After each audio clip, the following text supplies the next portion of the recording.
He stood before the master with dirt under his fingernails, one talent, untouched, unchanged, wrapped in cloth and held out like a defense. His mouth was already moving. I knew you were a hard man. The master's face shifted, not anger, something colder. The room went silent. No one moved. You have something you've been meaning to start. A project, a conversation, a change. You've had it for months, maybe years. You know exactly what it is. You can see it when you close your eyes. So why haven't you started? It's not laziness. You're not idle. You're busy with 100 other things. But that one thing, the thing that matters most, sits untouched. And every time you think about it, something tightens in your chest. Something that feels like wisdom. Something that whispers, not yet, not ready, not safe. Before we get to the dirt and the excuse and that silence, I need to tell you about 3 men who were each handed a fortune, and what they did with it, and what it cost them. A talent was not a coin you could carry in your pocket. It was a unit of weight, roughly 75 pounds of silver.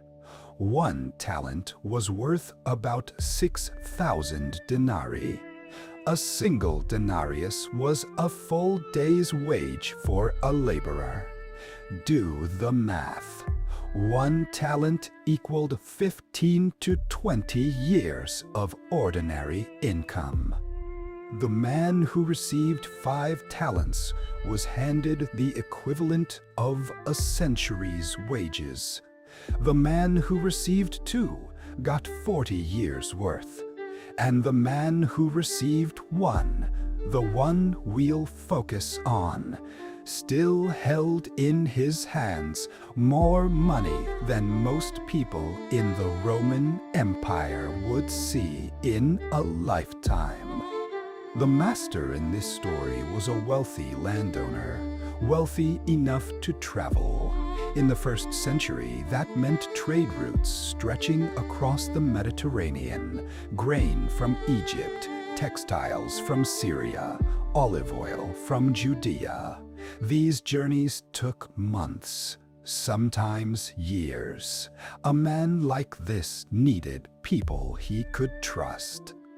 These servants weren't hired help. They were stewards, men entrusted with the master's own property. The word in Greek is doulos, and it carried weight. A steward managed, invested, and bore responsibility. When the master handed over his talents, he was saying, "I trust you with what is mine." Investment in 1st century Judea was real and risky.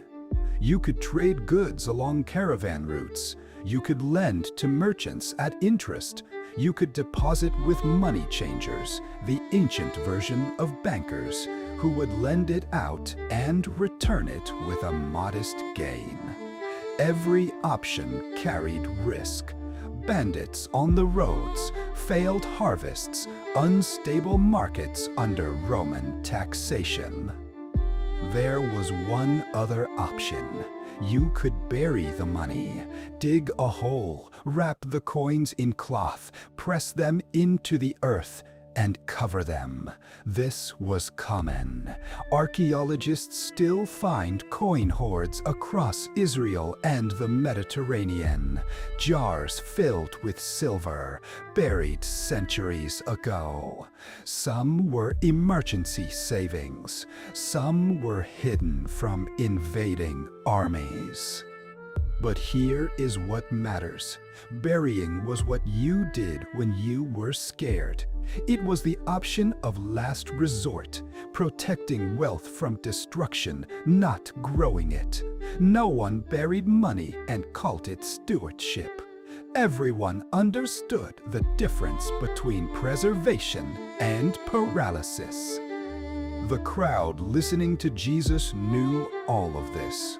They were merchants, farmers, tax collectors, day laborers. They understood money. They understood risk. And they understood exactly what it meant when a man chose the shovel over the marketplace. The 5-talent servant didn't hesitate. The moment the master left, he was already calculating. Trade routes, contacts, opportunities. He'd been in this household long enough to know how the system worked. 5 talents was enormous, but he saw it as a door, not a weight. His inner voice sounded like confidence, not arrogance, experience.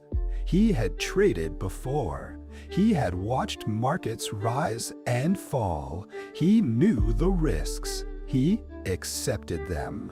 Because he understood something the others didn't fully grasp. The master gave the money to be used. The 2-talent servant was quieter, less senior, less visible. But he watched the 5-talent man and thought, if he can move, I can move. His portion was smaller, his risk was smaller, and his ambition was modest. But he acted. He didn't compare himself upward and freeze. He took what he had and stepped into the market. Then there was the 3rd man, 1 talent, still a fortune, but the smallest share. And something about being given the least changed everything inside him. He didn't see opportunity, he saw exposure. He didn't see trust, he saw a test he couldn't pass. His inner voice didn't sound like confidence, it sounded like arithmetic. If I trade and lose, I'm ruined. If I trade and win, I only prove what the others already proved. But if I keep it safe, if I wrap it, bury it, protect it, then at least I can hand back what was given. He told himself the master was hard, demanding, unforgiving, a man who harvested where he didn't plant and gathered where he didn't scatter. Was this true? It didn't matter.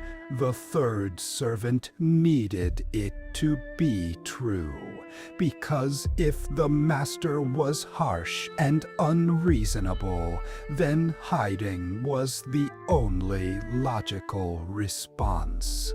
The story we tell about the person above us shapes the life we live below them. He wrapped the talent in cloth. He walked to the edge of the property. He chose a spot beneath an old tree where the soil was soft. The smell of damp earth rose as the shovel broke the surface. He dug carefully, not too deep, not too shallow. He placed the bundle in the hole, covered it, and pressed the earth flat with his foot. He stood up, brushed his hands, looked around to make sure no one had seen, and told himself he had done the responsible thing. Weeks passed, then months. The 5-talent servant was in the marketplace every morning before the heat set in, negotiating grain shipments, lending to a merchant heading to Damascus. One deal nearly collapsed, a shipment of oil delayed by storms on the coast. He adjusted, absorbed the loss, recovered. By the end of 6 months, he had doubled his portion. The 2-talent servant followed a steadier path. Smaller trades, local markets, less dramatic, less visible, but consistent. The smell of leather and spice clung to his clothes from hours in the stalls. By the time a year had passed, his 2 talents had become 4. The 3rd servant went to the burial spot. He went more often than he expected, not to dig it up, just to check. Was the ground disturbed? Had animals found it? Had someone seen him bury it? Each time the earth was flat, undisturbed. The talent was safe. He felt relief, but the relief never lasted. It dissolved within hours, replaced by something heavier. A low hum of dread that lived behind his ribs and wouldn't leave, like swallowing a stone that never reached the bottom. Here is the contrast no one talks about. 2 men came home each night exhausted, muscles sore, voices hoarse from bargaining, minds racing with tomorrow's plans. 1 man came home each night to silence, clean hands, empty hours, and a growing certainty that something was wrong with him. The talent wasn't growing, but his anxiety was. At night he lay awake and thought about the other 2. Were they succeeding? Were they failing? He didn't know. He told himself he didn't care, but he did. Because if they succeeded, his burial looked worse. And if they failed, the master would be harsher, and he'd be next. Here is what the 3rd servant never said out loud, not even to himself. He wasn't just afraid of the master. He was afraid of his own hands. He didn't trust his own judgment, his own ability, his own worth. He had looked at the 1 talent and thought, "This is all he gave me. This is what he thinks of me." And instead of proving that assessment wrong, he confirmed it. He made the master's low estimation his own. He told himself it was the master's character. He told himself caution was a virtue. He told himself protection was the same as faithfulness. He told himself a lot of things. The ground believed none of them. The master came back. Dust on the road first, then the sound of hooves. Word spreading through the household like a brush fire. "He's here. He's coming. Get ready." Servants straightening their clothes, checking their accounts, wiping their palms on their robes. The air in the room changed the way air changes before a storm. Pressure building, invisible but unmistakable. The 5-talent servant stepped forward first. His hands were steady. He laid 10 talents on the table. 5 earned, 5 returned. "Master, you entrusted me with 5 talents. See, I have gained 5 more." The master's face opened. Not just approval, delight. "Well done, good and faithful servant. You have been faithful with a few things. I will put you in charge of many things. Come and share your master's happiness." The math didn't produce the joy. The faithfulness did. He wasn't praised for being brilliant. He was praised for being willing. The 2-talent servant stepped forward next. 4 talents on the table. "Master, you entrusted me with 2 talents. See, I have gained 2 more." The same words from the master. Identical. "Well done, good and faithful servant." Same reward, same invitation. The percentage was the same. The heart was the same. The master didn't compare them to each other. He compared each one to what they'd been given. Then the room shifted. The 3rd servant stepped forward. And this is the moment from the beginning. The dirt, the cloth, the single untouched talent. But now you know him. You've watched him dig. You've heard his inner voice. You've felt the stone behind his ribs at 3 in the morning. He held out the talent. The cloth was stained with soil. "Master, I knew that you are a hard man, harvesting where you have not sown and gathering where you have not scattered seed. So I was afraid, and I went out and hid your talent in the ground. See, here is what belongs to you." He thought this was a defense. He thought he was being honest. He thought "I was afraid" would earn sympathy. That fear was an explanation that doubled as an excuse. He thought "here is what belongs to you" would close the account. Principal returned. No loss, no gain. Case closed. It was not a defense. It was a confession. The master's response came like a blade drawn slowly. "You wicked, lazy servant.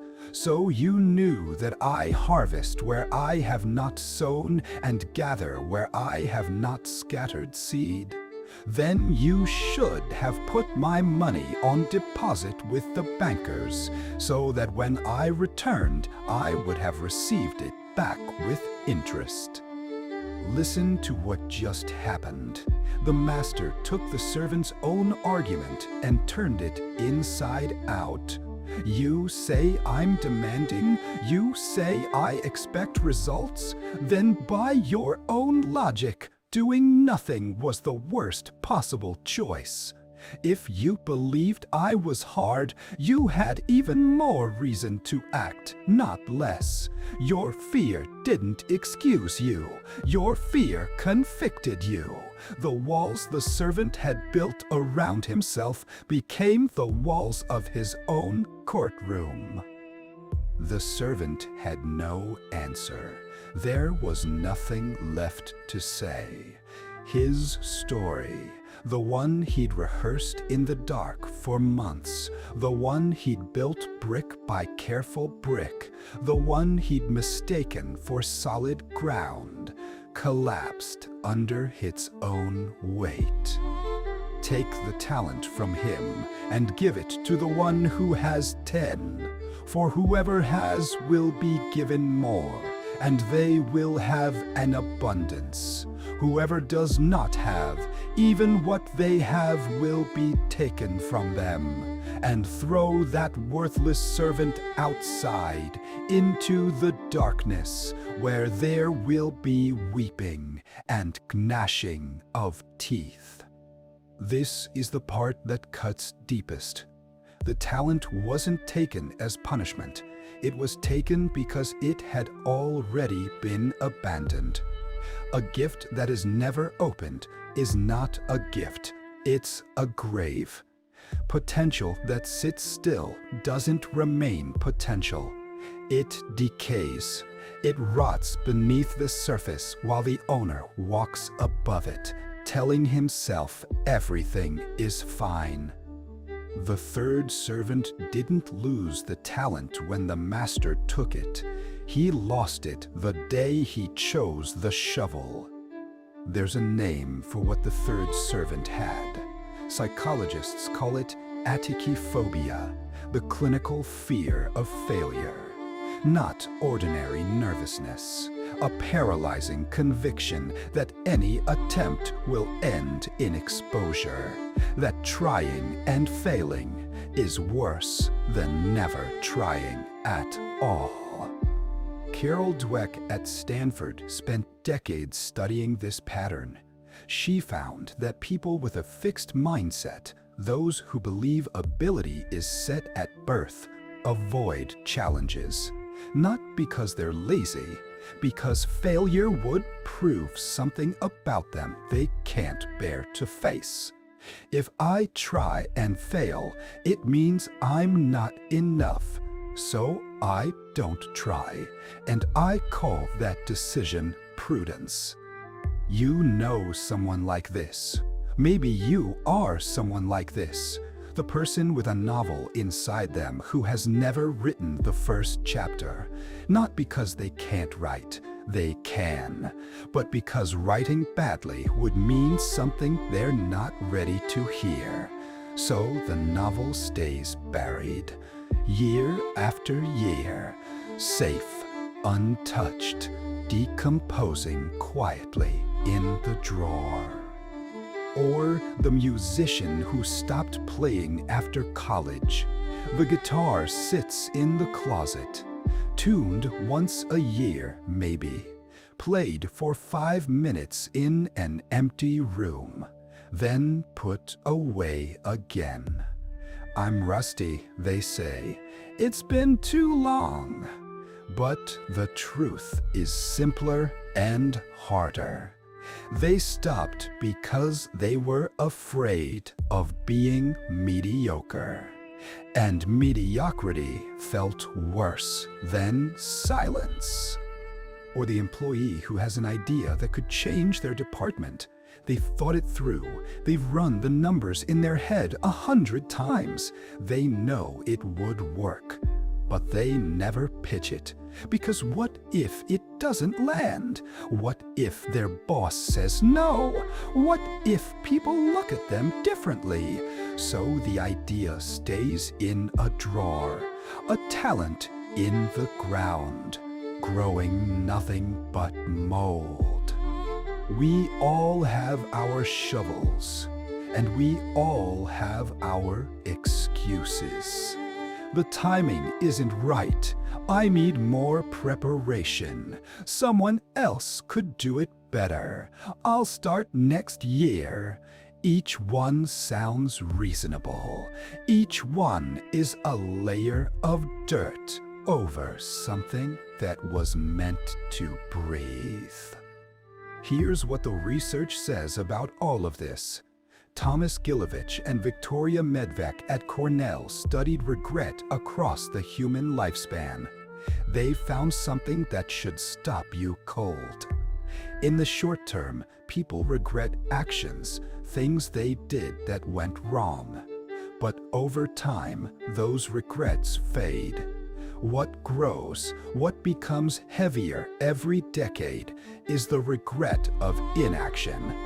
The things we never tried, the words we never said, the talents we never risked. At the end of a life, it's not the failures that haunt people. It's the empty spaces where attempts should have been. The third servant built his entire defense around the master's character. I knew you were a hard man. We do the same thing.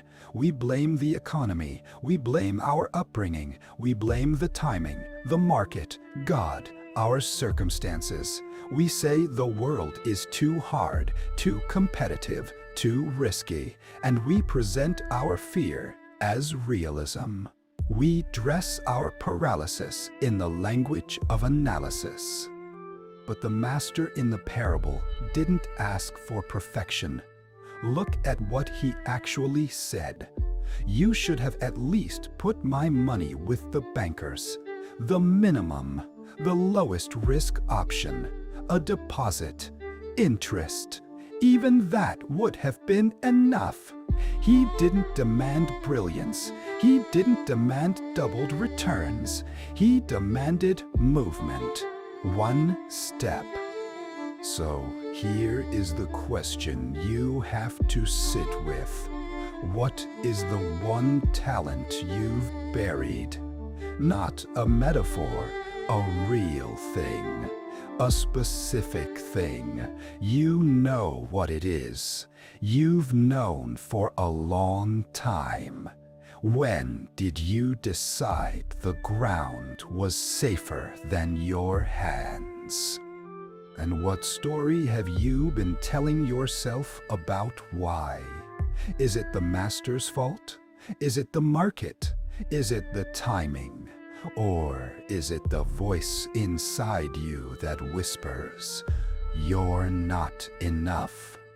You'll fail. Better to keep it safe"? That voice sounds like wisdom. It is not wisdom. It is a shovel. The talent is still in the ground. It's in your drawer, your notes app, your someday list. It hasn't grown. It hasn't disappeared. It's waiting. The master didn't ask for 10. He didn't ask for perfection. He asked for faithfulness. He asked you to move. So here is the only question that matters. What would you do this week, if you weren't afraid of failing?